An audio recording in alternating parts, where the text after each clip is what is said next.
listening to the AfterBuzz TV network, now the largest new media platform on the web, and your #1 source for after-show entertainment. Very good, Keith. Johnson. From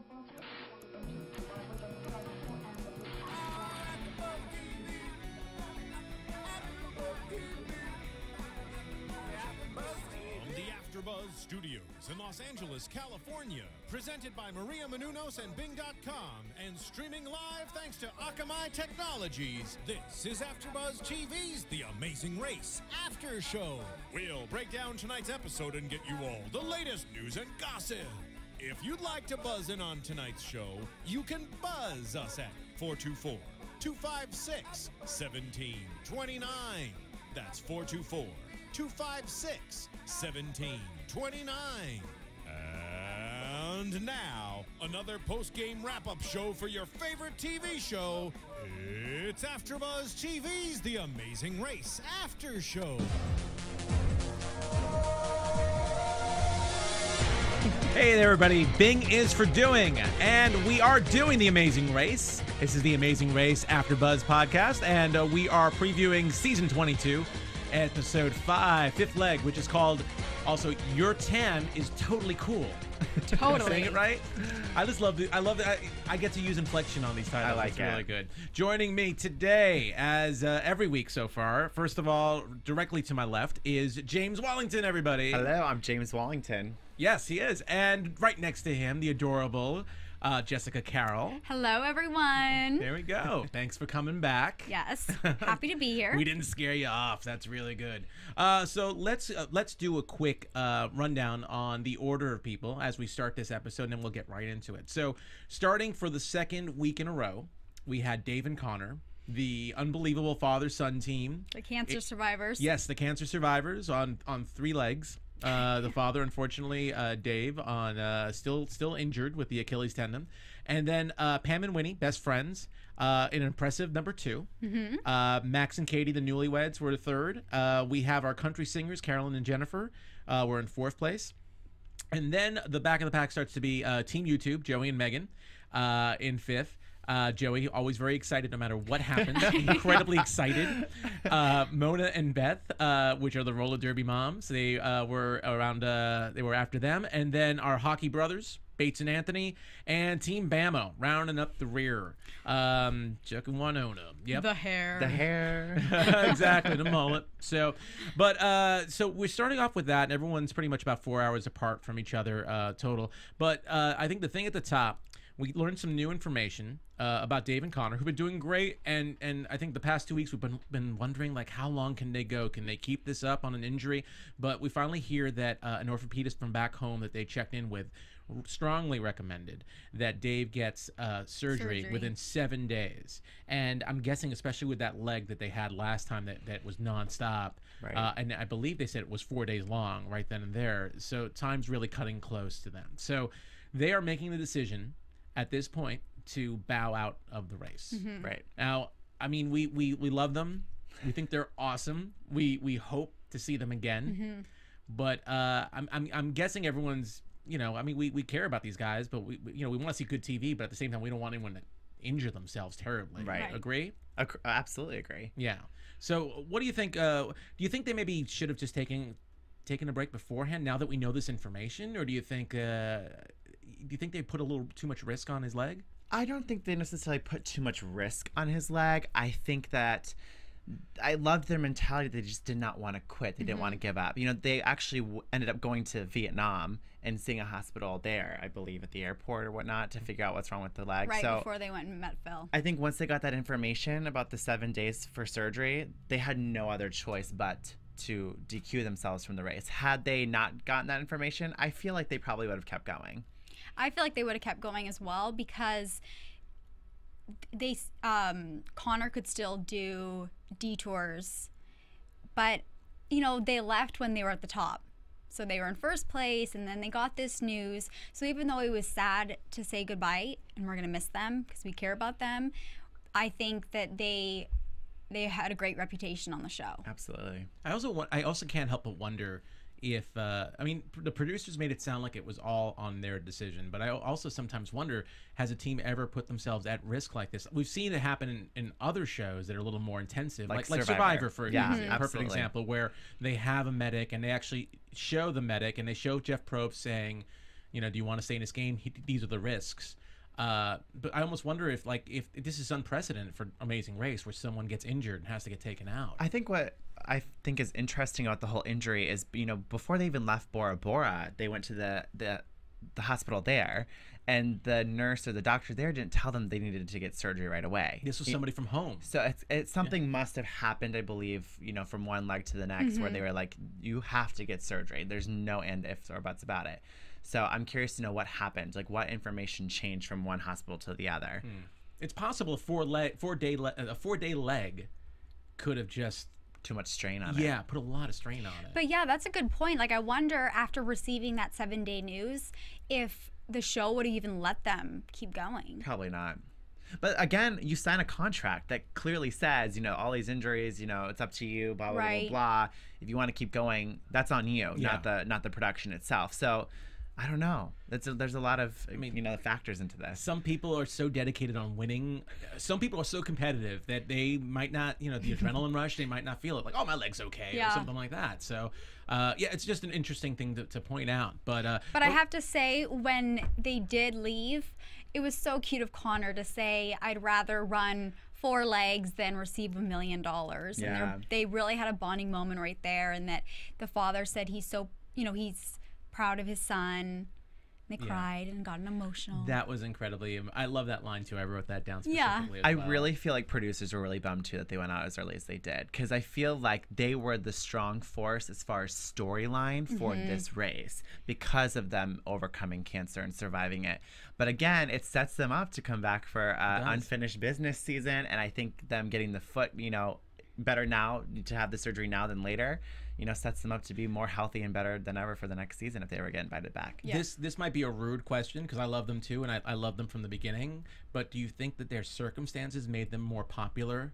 Their current circumstances in the race made them more popular than they would have been if they did not get injured. You mean that he got injured? Exactly. I don't think so, because since the first episode, I remembered their story. I remembered the two because they really had a connection and their relationship was so strong. And before he even got hurt, I was rooting for them. I don't know if that's just me. No. But I really, like, they were the pair that I remembered almost the most. Again, they were the storyline force behind this season. I feel like now that they're gone, who really has the backstory that's going to come to the front that people are going to want to root for and, you know, always remember from this point forward in the race? But I like Dave and Connor before they even got injured. It's just, again, it's just so unfortunate. Okay, I always like the father-son, mother-daughter teams for some Me reason. too. It's the generational gap that you don't see with all the dating couples that you end up seeing, or the goofy coworker type couples. Right. So I always like that. And usually, I will say, though, that Dave, I mean, usually when you have the father-son or father-daughter couples, like a couple come to mind in particular, but it's always the age difference always gets them. It ends up being almost like a Chuck and Winona, where it's like the older person or the weaker person. It's like, you do all the... But even then, Margie and Luke, they were a strong force. That's you know, true. Luke was deaf and his mom was older than him. That So is they true. ended up getting in the top 3 this season that they competed and still got invited back for unfinished business. Exactly. And they were a force to be reckoned with. That's a great point. Yeah, it's great when you see that. I think you can't help. I think there are a lot of people out there that can't help but root for the older. Yeah, absolutely. Mother-daughter, mother-father. The mother-daughter and the father and son motivates me to get my mom and I on that show. And Right. I know Same you did here. it. Yeah.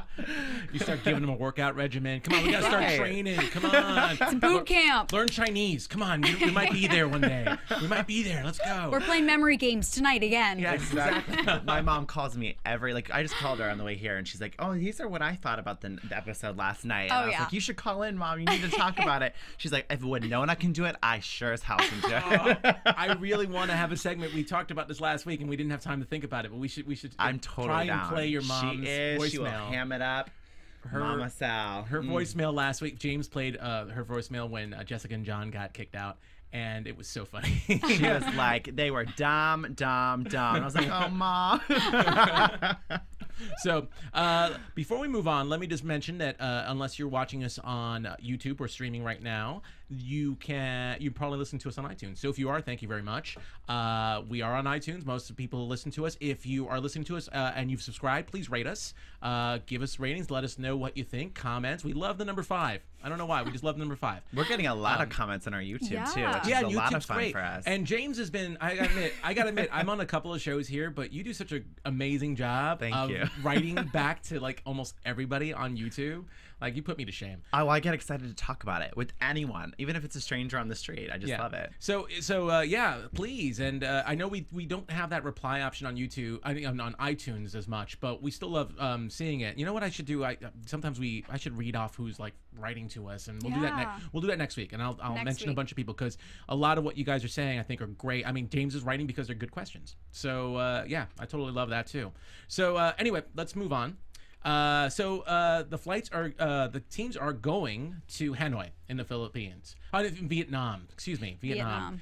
I don't know why I was thinking Hanoi, but anyway. So we had 2 flights, and really I should mention the order, but it really doesn't matter because they all end up catching up anyway. Right. But just for sakes, just to keep it orderly, the first flight was Pam and Winnie, Max and Katie, and Dave and Connor, who were not officially eliminated yet, but they've already announced their intentions. And the rest of the teams, all the other ones, which were Country Singers, Team U2, Roller Derby, Hockey Brothers, and Team Bama, all in the rear. So the first interesting thing that I noticed really is Pam and Winnie. I never would have thought I would have seen them bonding with Max and Katie. Not in a million years. No. It's just really, really interesting. I mean, after all, the title of the show is "Your Tan is Totally Cool." And it's just a comment between the 2 teams. I guess that's how they bonded over skin color. I guess. So, I mean, they had a whole night to hang out while the other teams were catching up. But well, Katie impressed me because at the very beginning she said, I don't like making friends. I'll put a fake smile on. You know, I don't want to meet new people. Well, she's actually pretty friendly, and people are relating to her and talking to her, and she doesn't seem that bad. No, she seems really. You know what? I felt like the producers were setting us up to make them a villain. You kept thinking they were trying hard to be a villain, but maybe it wasn't them. Maybe it was the producer. Well, I think Max is more the villain. Yeah. I think Katie's just unfortunately with him, so she's already categorized as a villain just because her partner is a villain. You heard him talking smack about Jessica and John. Like, come on. Oh, yeah. He's not a good guy, in my opinion. I think he's really obnoxious. And not only that, but what I thought was interesting was that none of the teams really knew until they ended up getting somewhere who was eliminated. They were all like, which team was eliminated? And they were all suspecting Jessica and John. But when they had that equalizer where they were at that the first destination in Vietnam, they were all like, oh my gosh, it is John and Jessica. What happened? And that's started all this dialogue about how they didn't play the express pass. Yeah. So I'm curious to know how they just don't know. You know, do they not hang out at pit stops anymore? Like, what happened? Well, they must have just gone right to the next flight. Did they? Well, there's a 12-hour break, but I wrote down the times this time from everybody. And from first to last place, the difference really only is 4 hours. So I guess it's a matter of they just were sleeping. And because if it's a 12-hour break, and Dave and Connor, for example, left at 5:01 a.m. which meant they got in at 5. The last team got in at 9:23. So perhaps because they know that an early call, people just go to sleep. They have dinner with whoever's there, and then they go to bed. That'd be the only explanation. And then, of course, the first 3 teams were on a different flight, so they weren't going to find out right away what was going on. But yeah, it is an interesting note that there's no gossip. There's not enough gossip going on between the 12 And also, hours. there was not enough gossip to know that Pam and Winnie knew that Dave and Connor went home and didn't tell anyone until they all got to that little meeting area. Yeah.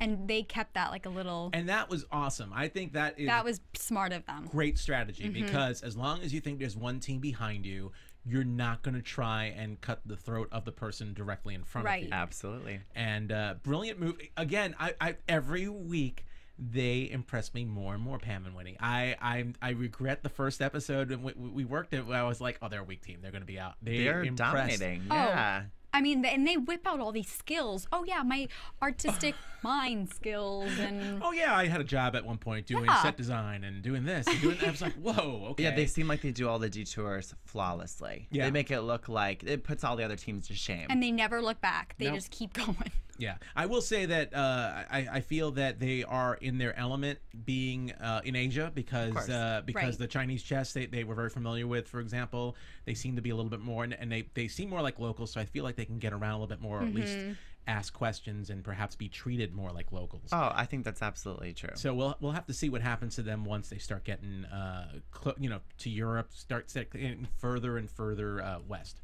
So, but anyway, so it's really interesting the alliances that are forming right now, because originally it was Jessica and John with Team YouTube, #YouTube, and with the roller derby moms, and now it's everybody. And I feel I have to say, I love root for an underdog, and I felt last week, maybe before Jessica and John, that these guys were needed to get a peg knocked down. But now I'm my heart's kind of bleeding for YouTube and roller derby moms a little bit. Big time. And I think that everyone just feels threatened because they are aligned. But if you think about it, they're all aligned too. So pointing the finger, come on. Yeah. Well, everyone loves to be on top of a dog pile. Yeah. And really they're dog piling right now on top of them. And it was just so relevant when they were making fun of Jessica and John, when Max and everyone was making fun of Jessica and John in front of YouTube and the roller derby and they were moms. just not saying anything. Yeah, and they just had to keep quiet. Keep quiet. Yeah. And at one point that I know Team #YouTube. Sometimes I hash to YouTube and sometimes I just say YouTube, but I'll say #YouTube. One point that they made later on in the episode was they don't understand why they're being singled out. It should be the hockey brothers that should be singled out, Anthony and Bates. And I gotta admit, it's a really good point. Yeah. This is when you're supposed to try and get out the strong. I think they are strong teams, YouTube and roller derby moms as well, but athletically speaking, the hockey players have them down and have everyone down and challenge. Yeah. And they also are paired up with the country singer. So again, there's a team of two here and another alliance of two teams here. So yeah, how do you really determine who to U-turn? It's just a matter of a popularity contest. Well, we don't see how tight those two are, at least not in this episode. It just seems like everyone right now they all have one goal, and that goal is to knock out #YouTube and to knock out the roller derby moms. So it's an interesting dynamic. And very it became very obvious when the two teams showed up, when they were waiting for the gallery to open, and everyone's chit-chatting, and then when they show up, it goes like quiet. No, everyone stops talking. And I love when everyone knows that YouTube's coming up. Everyone's like, yeah, we got to get YouTube, we gotta get roller derby moms. And even Bates and Anthony, they're like, if I was us, I would YouTube us. If I would totally YouTube us. So, and then Chuck and Winona are just like, let's hope we're so damn weak that nobody notices us. But everyone else otherwise is like YouTube roller derby moms, YouTube roller derby moms. Crazy. So anyway, the guys are in Hanoi. And they're having a fun time. Caroline and Jennifer are singing in the taxi again, trying to do the positive taxi karma. I also love the fact that they always match. They're both wearing like blue Lululemon tank tops. As the female, I would know this. Yes, I love that they match.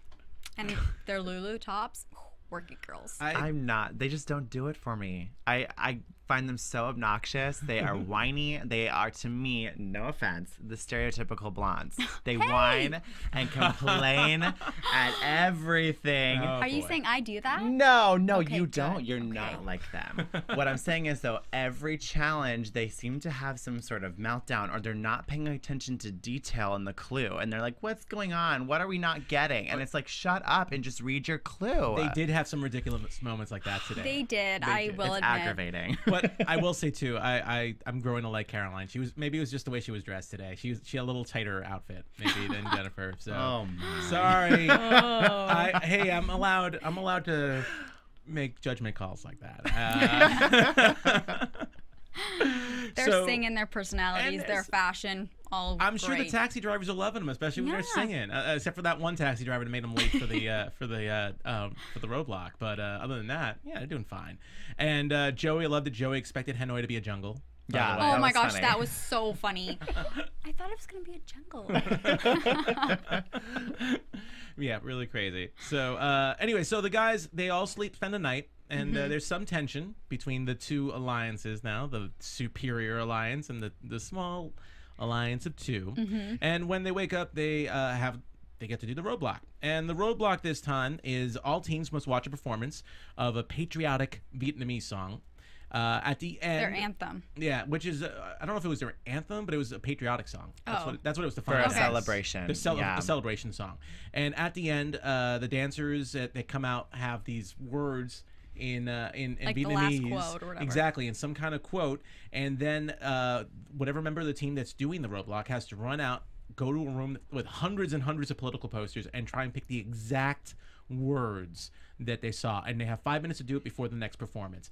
And the hardest part is literally one letter could be off. Oh yeah, that It seemed could to be the be common mistake for everybody. Exactly how it is, except for one letter. Exactly. I was amazed at some of the mean- ones that they showed that Oh, was yeah. like that just had that. It was not a G, it's a K or whatever. It was so hard. I thought that was hard. Yeah, it was a pretty tough one. I thought it was really interesting, and I wrote this down. I don't know if you guys did. I thought it was really interesting that we got to see the lyrics of the song, and it was a very communist song. I yeah. did. I was like, whoa. Yeah.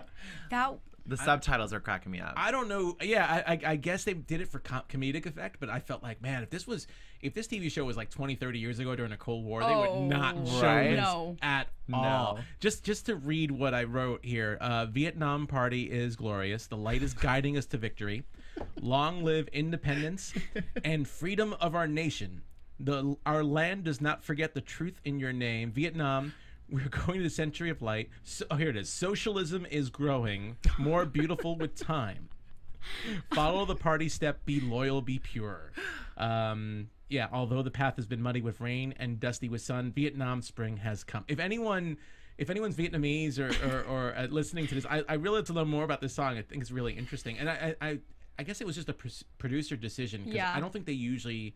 I feel like this isn't the first time we've seen a language barrier, and then but they choose usually not to do subtitles to something like this. So I find it. I think I was just distracted by the little girls and kids dancing on stage. I found it a little obnoxious, not gonna lie, especially after the three times that they play it. They had to play it several times. Yes. Oh. Yeah. I Some think teams. one thing that really shocked me with the roadblock was the exchange between Megan and Beth.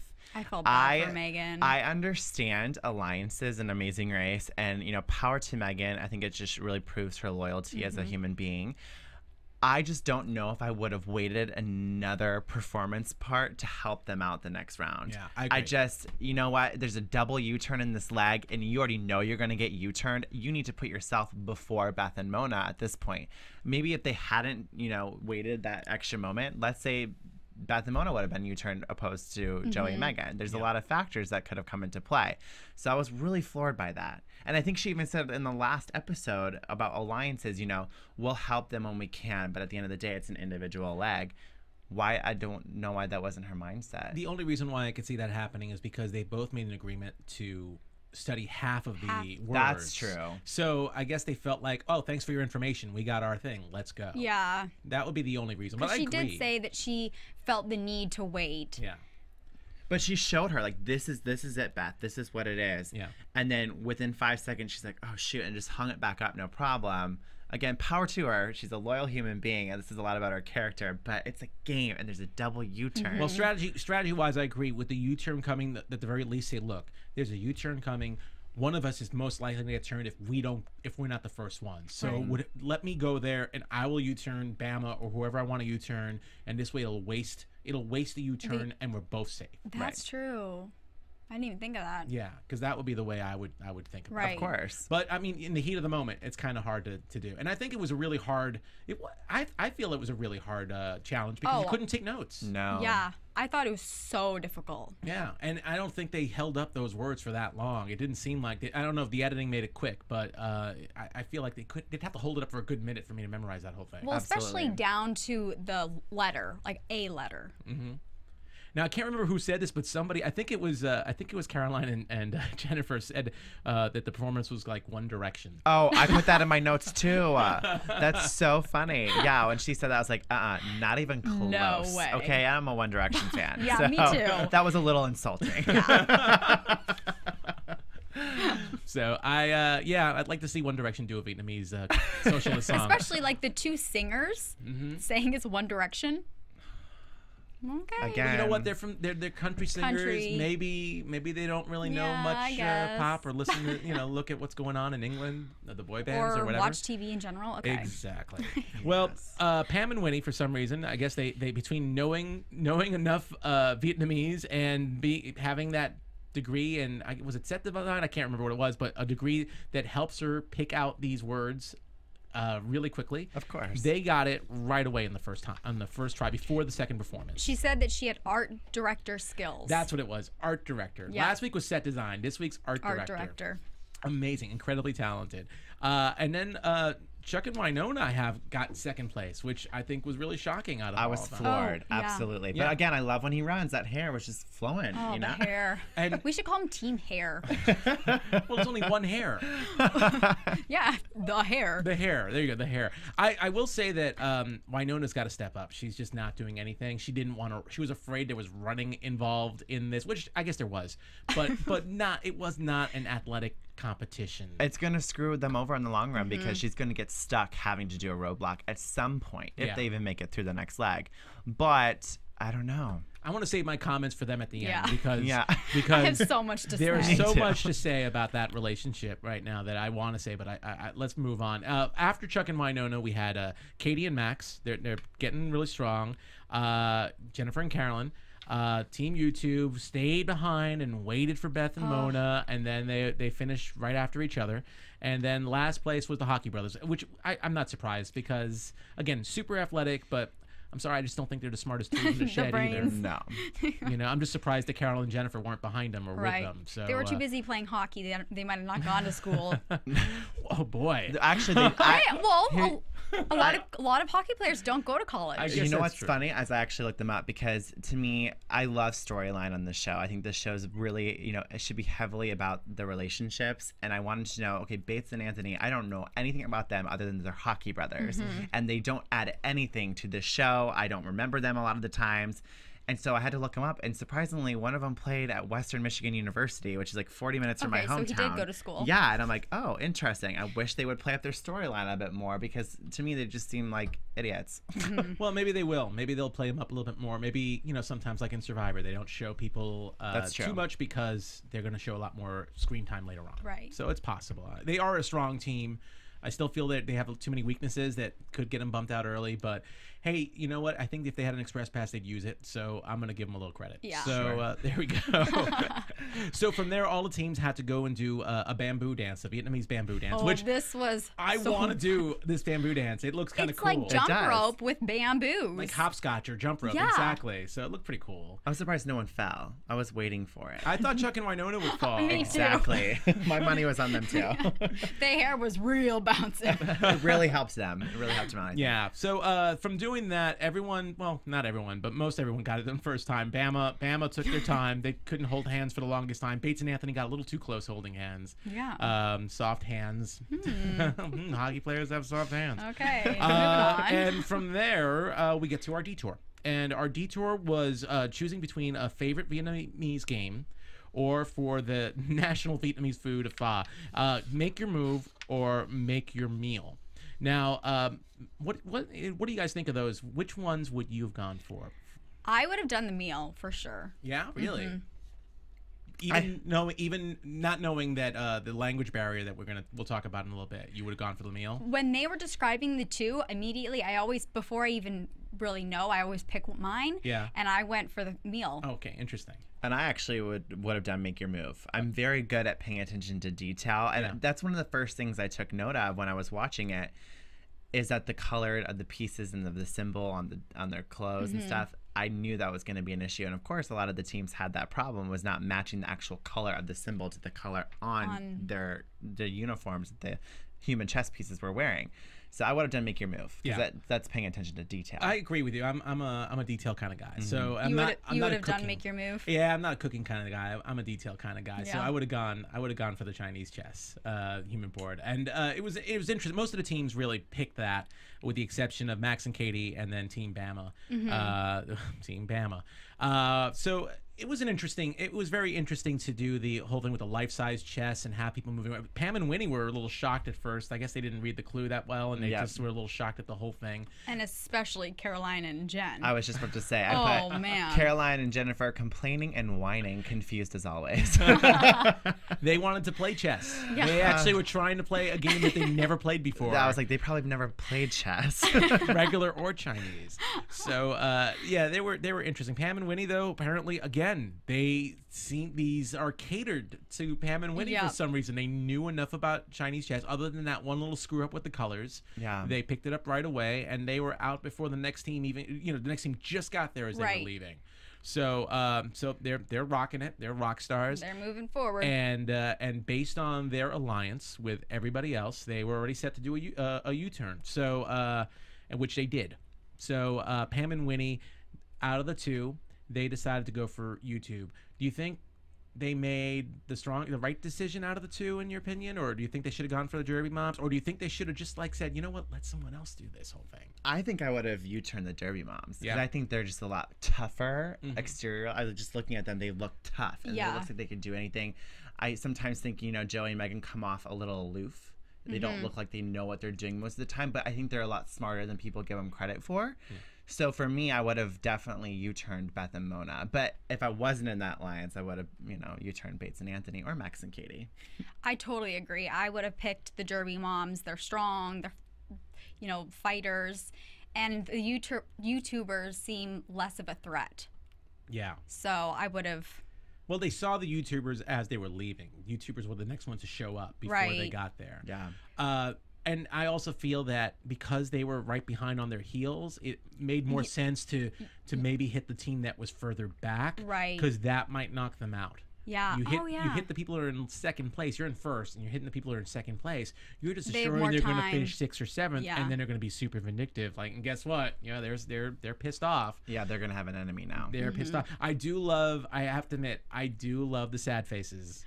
Oh, yeah. That was so cute. I wonder if that would... Because Chuck and Winona didn't have a sad face photo, No, I don't think anyone ever does, and I think they were just smart enough to say, "Is this for YouTube? Yeah. Is this for U-turns and such?" And then they did the sad face because they knew that would be what would be shown when someone picked them. Yeah. Again, bringing their own flair. I know, but I they love probably it. just didn't think anyone would pick them, so they figured it would. They figured it'd just be a goofy. It'll never be on TV. Especially Joey, because he's so happy and excited Yeah. about everything. It's like, who would pick me? Right, and they're always like, we're so cute. We're a cute team. Like they said on the first episode, I think, talking about Megan's how all cute they are. here. Yeah, right.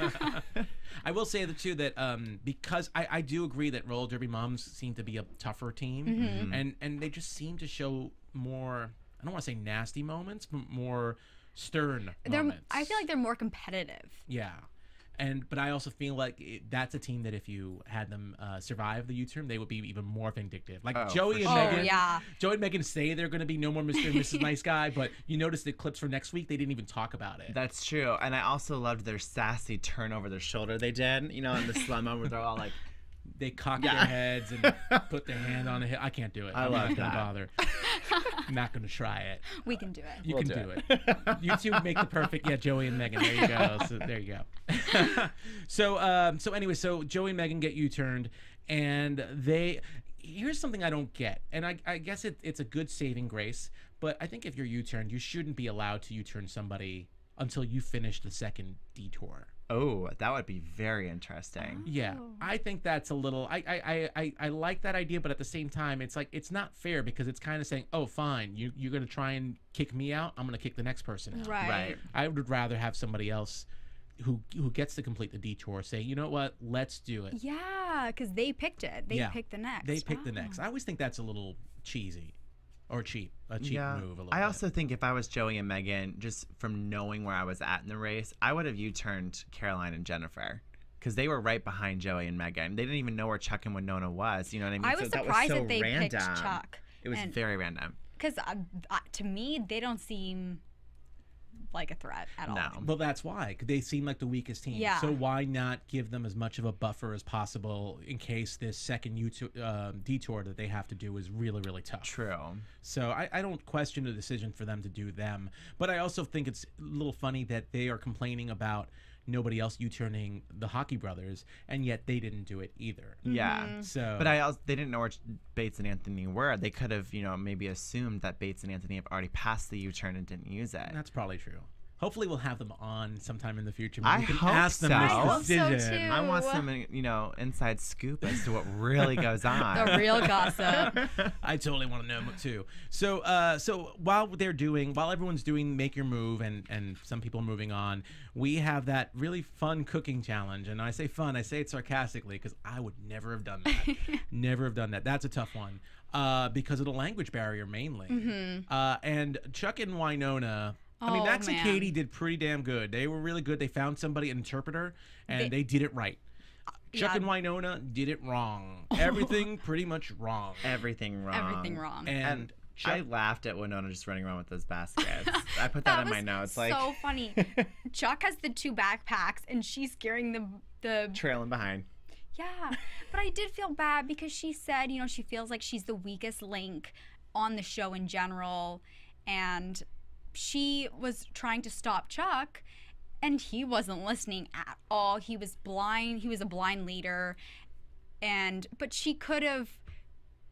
I put more into stopping Chuck. Yeah, absolutely. She was just bitching, but not doing anything about it. Not acting. I loved her line. We need 12 limes and a husband that listens.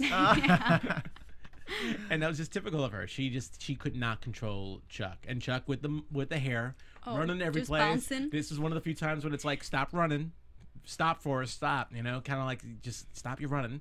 And I felt a little sad for Winona, but I do think that a lot of and maybe we'll talk about it at the end, but a lot of the issues with that couple is really Winona's just depreciating herself the whole time, and she's just lowering her own value. Yeah, she doesn't have enough courage to speak up to even her own husband. And she feels down upon herself, and that's where her confidence is lacking. It's a two-way street, though. I think Chuck needs to be like, you know what, you can do this. I know you can. Some of the best moments in Amazing Race are when you're cheering for your partner, when you see the teams cheering for each other and giving and some of the worst ones are also when it's like, shut the hell up, stop telling me I can do it. But still, I mean, we haven't really seen that. It's been like Chuck's been the man that does just about everything. He's made all the choices, and Winona, even when she has a chance to step, is like handing it off. So it's a little sad, but we'll talk more about that later. Speaking more of lines during this Make Your Meal, I thought Max and Jess were hilarious. Or Max and Katie, Yeah. Because Max was saying when they were collecting the hot peppers, oh, my spicy girl. And because she was like, wow, this is a lot of hot peppers. And he's like, ooh, my spicy girl. And then also when they were collecting all of the ingredients, he goes, would you like paper or plastic? I don't know if you guys remember that, but I thought that was so funny. I, for the first time, really saw humor in his personality. Well, once they had the interpreter, all the pressure was really off because they had someone that could totally help them out, and they got to kick back. And come on, they are newlyweds; they should be having a little bit of fun here. Oh man, I just thought it was so funny. Yeah, of course she better be spicy. They're only like a month or two into their marriage. She is spicy too, and she rocks the Lululemon too. Oh please! One of the other funnier moments was when Joey and Megan had to go back and do this challenge. That they followed Chuck and Winona, who finally found the right market and finally went to some store, and Joey and Megan happened to go to the same exact place. And again, the use of subtitles, it was hilarious. It was just a bunch of women just making fun of Joey and Megan. Funny. Well, they just passed it over and said, here, give us this. And you could tell that they were just messing with them.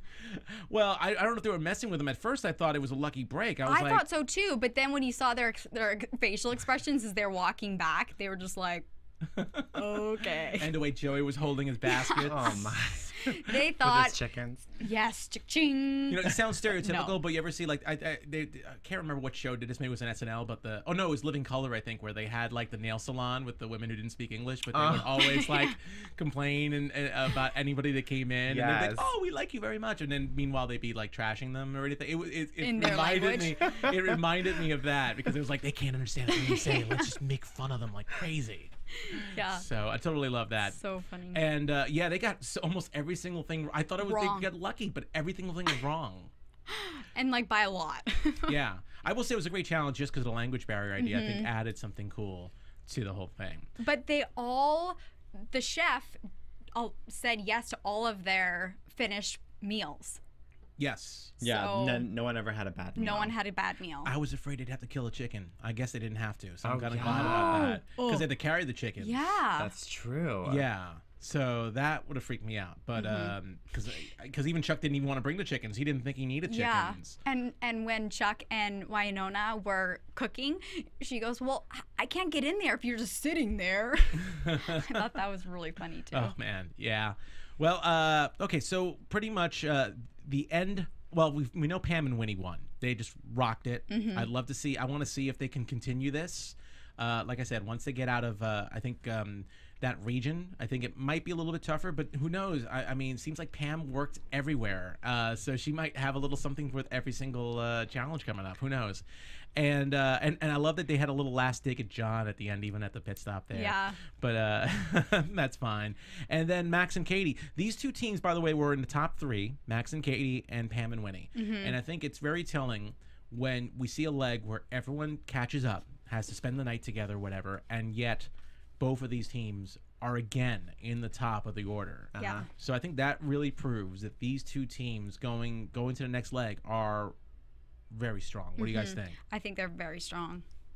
What about you, James? Oh, I definitely think they're strong. I think that's a really good point to bring up, is that even with the equalizers that the race throws in just for the drama of having all the teams in one place at the same time, absolutely, Pam, Winnie, and Max and Katie have proved that they are top contenders in this race. Again, why other teams need to stop being so personal and picking favorites and looking at what's really threatening to them, and that is Pam and Winnie and Max and Katie.